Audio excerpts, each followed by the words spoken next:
Hello everyone. Our topic is how to find a love life for the conservative woman. So while we are walking, I will talk in the middle of the rain. It is raining. So for the record, I had a started serious relationship when I was 30 years old, and now I'm 40 plus. So I was a late bloomer. Same with my cousin, we were late bloomer, but it paid off because we were conservative, but it paid off kasi alam mo yon, I didn't start for as early as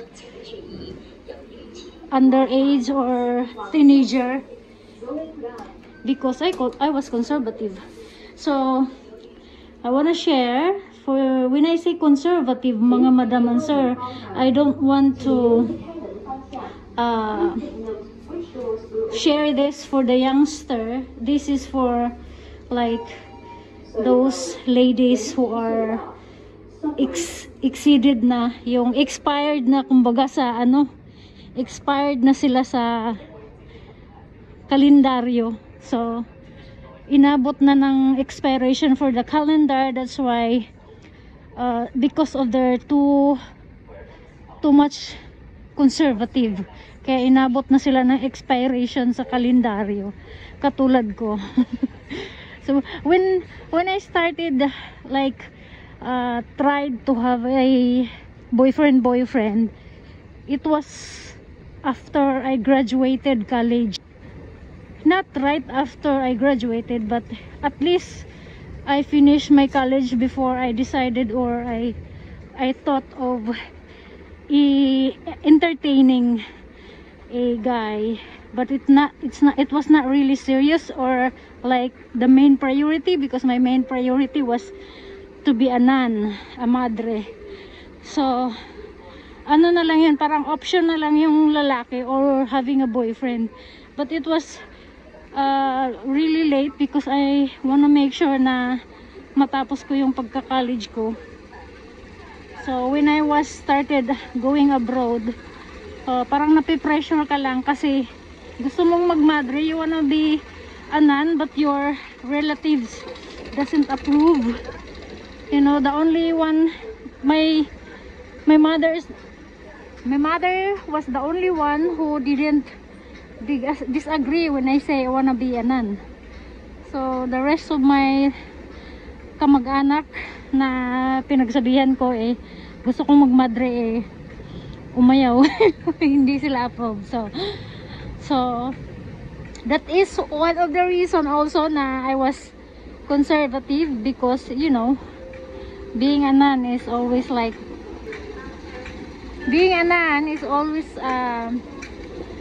pa lola, pa grandma costume, pa what's this, old fashion style. So that's another reason why late bloomer ako. So when I started thinking of considering to find a boyfriend, is that it became like later of my life that I realized na dalawa yung pinag-iisipan ko. If I go to become a nun, magpo-focus ako sa kumbyento or kung saan, wherever I will about to assign. So I cannot help my family. So you know, Filipino works and earn and then send money to help for the family or for relatives. So I was thinking, if I go to enter as a nun, I don't know if I can do that, like working and helping to the family back home. So that's why I have two considerations. So when I started entertaining a guy, it wasn't easy. Like, napipilitan lang ako kasi nape-pressure sa mga kamag-anak na, "Uy, ang tanda mo na, ano ka ba? Are you tomboy? Are you a lesbian?" Or yung mga ano mo, mga kasabayan mo, may mga pamilya, may mga jowa na, ikaw na lang yung wala, mga ganun. So I started entertaining. So the first thing na ginawa ko is nag-join ako ng mga punpal, mga textmate, but it doesn't work. Nag-a-abroad na ako noon, but it doesn't work kasi parang first thing yung isa, nung nalamang abroad ako, parang nagiging sugar mommy ang lagay ko. Kasi once they know that you are abroad, from working abroad, they thought that you have a lot of money. So kahit magdi-date kami, ako yung taya ng kahit pamasahe or food. So ayoko yung ganun na parang ayun. Inaasar ako ng mga kamag-anak ko, especially yung pinsan kong lalaki na, ano yan, magjowa pa lang or magdi-date kayo, ikaw taya. Paano yan pag nag-asawa kayo? Ikaw pa din taya. So parang na-discourage ako. So hindi ko na pinursue. So magli-late na ako nun. So may siguro mga 3 prospect na Filipino manliligaw, na isa na doon yung sa pag-join ko sa punpal. Sa radio pa yon, mga madam and sir. I join sa popular, sa ABS-CBN radio station. Hindi ko matandaan kung anong program, basta sa AM station yata yun. Program nila na may pa caller, tapos i-introduce ka sa another caller na guy, tapos kayo nang bahalang magpakilala in person or getting to know each other, ganun. So may nakilala akong taga Pasig, mukha siyang mas matured or mas established na yung buhay niya, kaya lang meron siyang 2 anak, tapos hindi siya kasal doon sa nanay nung 2 bata. At ang may edad na siya, hindi naman katandaan, pero kumbaga na high school na yung mga anak niya. Tapos wala siyang balak na mag-settle, hindi pa siya nakahanap kasi ang dami niyang mga kwento na parang solid naman for me. But when we meet, ang kulit niyang makikipag-date ng kami lang. Ayaw ko yung ganun. Kasi gusto ko pag nakikipag-date, yung group date, yung secure ka. So when I said conservative, mga madam and sir, you are protecting yourself as a virgin. Ganun. So you're protecting yourself, not just whatever, but your future. So I'm talking about being conservative as a single virgin and expired sa kalendar. What I mean for that is that you are more than 30 years old, na you need to move or you need to do a thing para magka-jowa. So that was one of the steps na I look for a boyfriend, but it doesn't work. Pero kung hindi mo feel, wag mong ipilit, basta lang magka-jowa. If you don't feel like it, just continue and proceed for the other option. So it's like, thank you, next. So what I did, so nag-abroad ulit ako, abroad. Kasi sa Pilipinas yun eh. When I work for Hong Kong, I went back to the Philippines while working in a popular grill, bar and grill. Yung may mga, it is called Baga Verde. Wala na siya, close na siya ngayon. Marami siyang mga performer na mga sikat na mga singer, mga sila Nina, New Volante, mga freestyle, mga side A, mga ganun.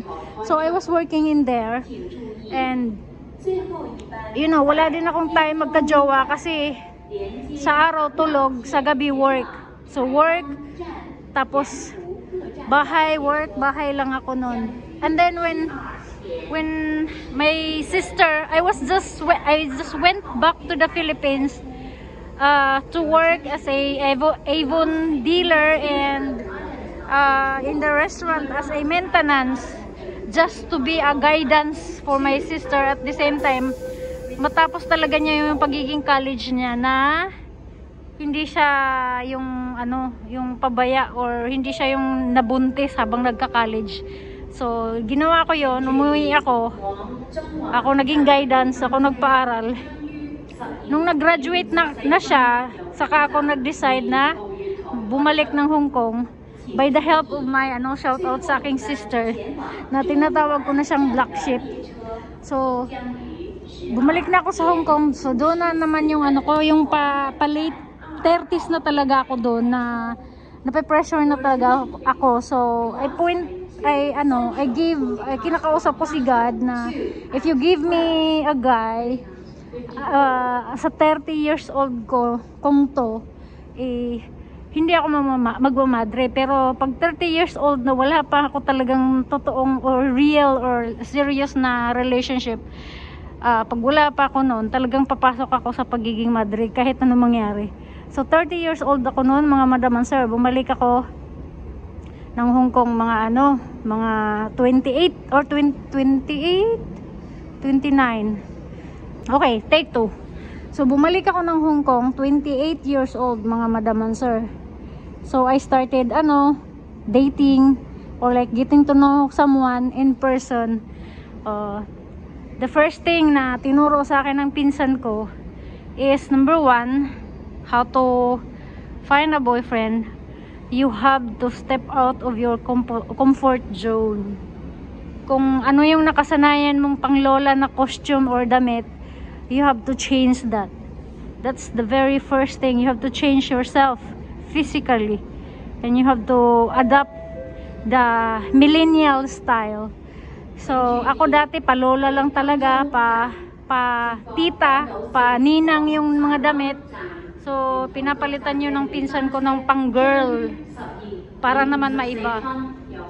So pati magsha-shopping ng damit, hindi ko mapili yung talagang naaakma, kasi kung ako ang bibili, talagang panglola. So kada bibili ako, talagang inaaprubahan yan ng pinsan ko. Hindi ako makakabili ng ako lang, kasi panglola talaga, pang ninang ang binibili ko. So pinsan ko yung namimili na ito talagang yung ipifit mo yung girly figure, ganun. Tapos pag girl, pati buhok, yung mga ganun, yung talagang yung magiging babae ka sa tingin ng iba, hindi yung tomboy, kasi napagkamalan na rin ang tomboy. So mula dito sa Hong Kong, yan muna part 1. So thank you guys for watching. See you in my part 2 for how to look for a boyfriend as a conservative girl. Okay, I will ride NTR na. Bye.